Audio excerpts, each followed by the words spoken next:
Today, I would like to discuss an interesting topic with you. The topic is learning English a waste of time?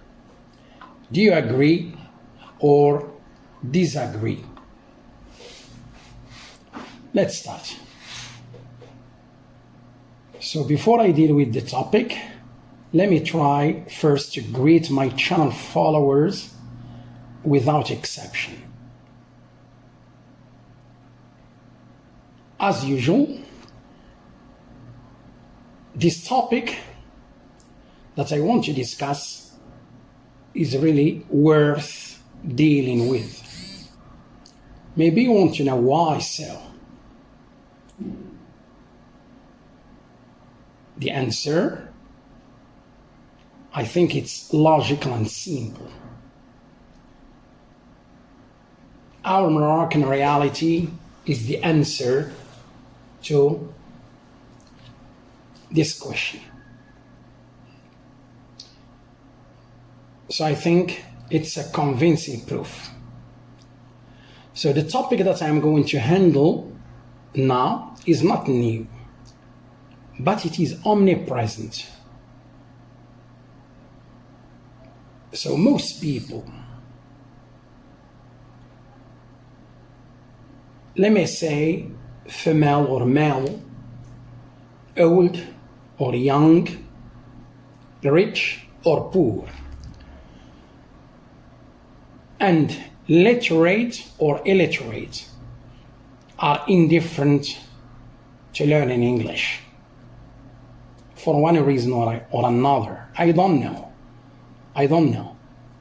There are different reasons, and these reasons, they are obvious to you and me.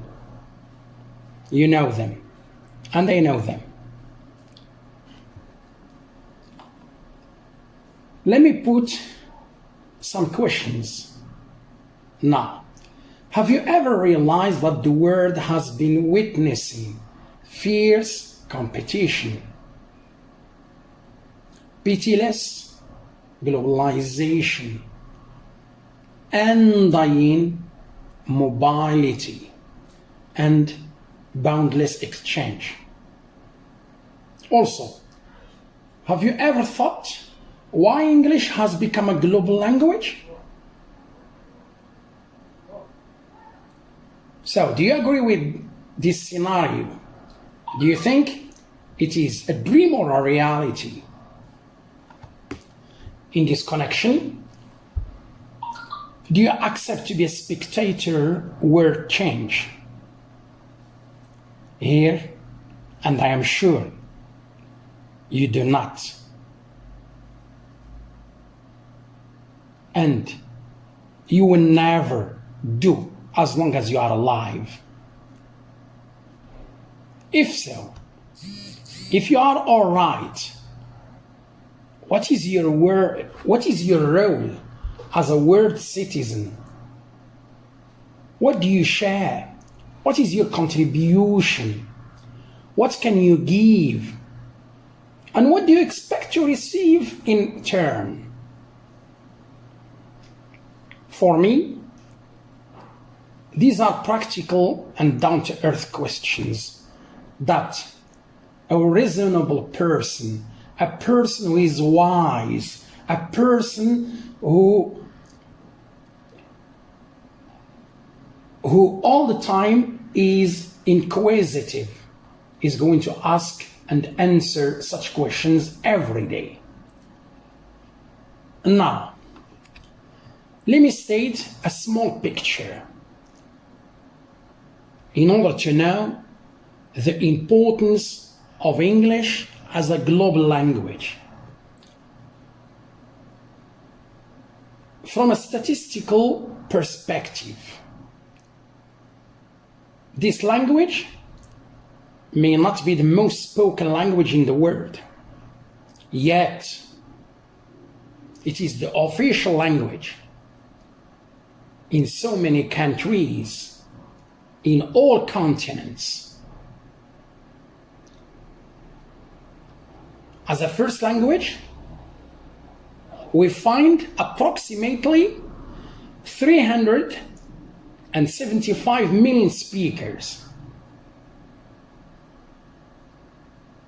On the other hand, there are 750 million speakers who use it as a second language.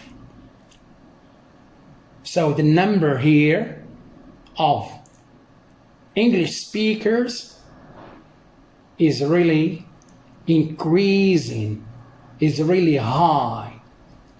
And day after day, and week after week, and year after year,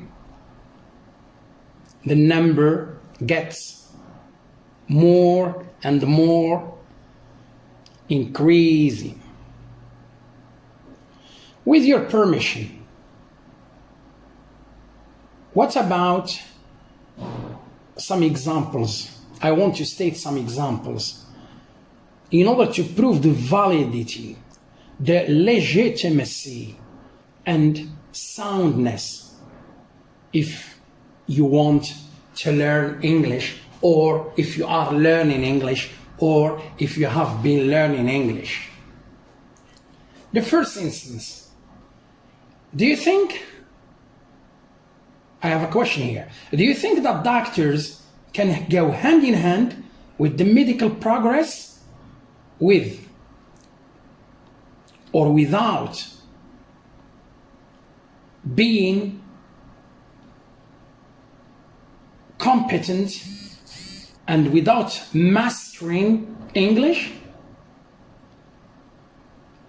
Of course not. But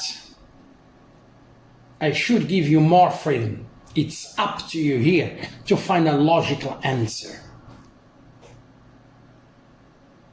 If not, please ask your family doctor or any doctor that you are familiar with. As a second example, so the first example is related to the medical field in relation to doctors. Now, the second example is related to people in general. So one example is specific and the second example is general. Travel, as all of us know, is reckoned to be fantastic and pleasurable. Actually, nobody can deny that this experience becomes beneficial. But what time it becomes beneficial? There are some conditions, and the most appropriate condition in relation to our debate and to our topic is the following. When a traveler or a travel lover speaks English as a medium of communication, as a medium of understanding, and as a medium of integration, especially in the English-speaking countries. And you know, a lot of countries whose first language is English, and others maybe it's second language or the third language. Let's try to be concrete and clear in this context. Here, I prefer to give you a situation, and through this situation, we are going to understand whether English is important or not. Let's say someone wants to find the nearest restroom quickly, but he does not speak English, unfortunately.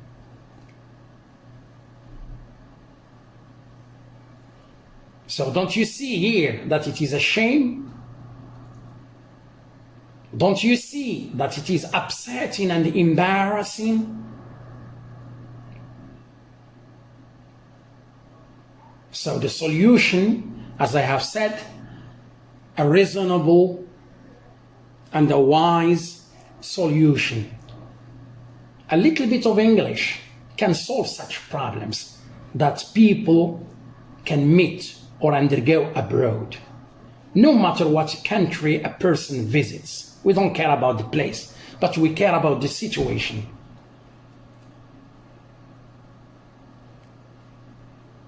So these are two examples, one which is specific and one which is general.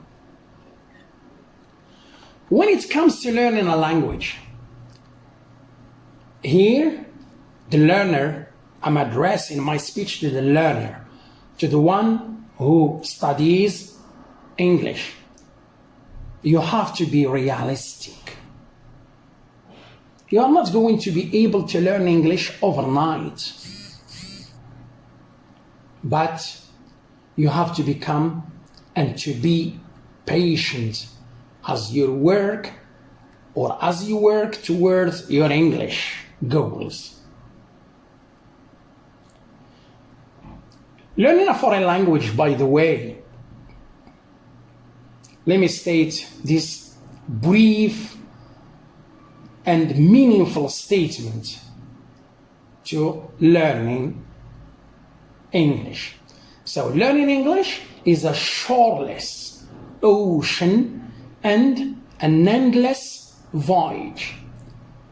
It means that the fact of learning any foreign language or any language is not something which is easy. It's not something that you are going to spend a short period of time and then you become perfect. No. Someone who is a knowledge seeker believes that learning a language is not restricted to time, but as long as you are alive, as long as you learn, as long as you study, the process will never be over. And here I would like to refer to a Quranic verse